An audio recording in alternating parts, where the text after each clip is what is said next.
আসলে ভাই এই জায়গাটা বইসা আজকে অনেকক্ষণ একটা জিনিস ভাবলাম যে আসলে আমরা মাকে জেনে না জেনে কত খারাপ ব্যবহার কত খারাপ আচরণ করি। আসলে বাবার পরে নিজের ভিতর থেকে কিছু আক্ষেপ আজকে শেয়ার করবো আপনাদের কাছে। মাকে জেনে না জেনে অনেক কষ্ট দিলাম, যে আজকে ভাবলাম যে মাকে নিয়ে কিছু কথা বলি, আপনাদের কাছে শেয়ার করি। আসলে মা, তুমি কখনো ক্লান্ত হওনি, কখনো অভিযোগও করনি।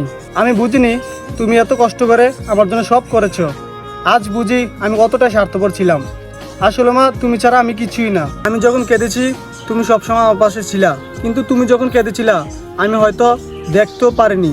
ক্ষমা করে দিও মা, তোমার ছেলে বোকামি ছিল অসীম। তুমি আমাকে হাজারবারও ক্ষমা করেছো, একবারও মুখ ফুটে অভিযোগ করনি। আমার নিঃশব্দ ভালোবাসাই আমার জীবনের সবচেয়ে বড় পাওয়া।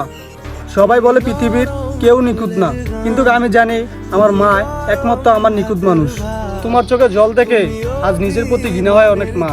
তোমার হাতে রান্না করা ভাত খেতে খেতে বড় হয়েছি, আর এখন বড় হয়ে বুঝছি মা, তুমি ছাড়া কিছুই ভালো লাগে না। তুমি আমার প্রথম ভালোবাসা আর শেষ আশ্রয়। মা, তোমার হাসি যেন আমার ভাগ্যের চাবি। তুমি শুধু মা নও, তুমি আমার জীবন। আর সব থেকে সুন্দর শব্দ হলো একটি মা। আর আমি যদি কিছু হয়ে থাকি, এটার পিছনে একজনে আছে, আমার মা।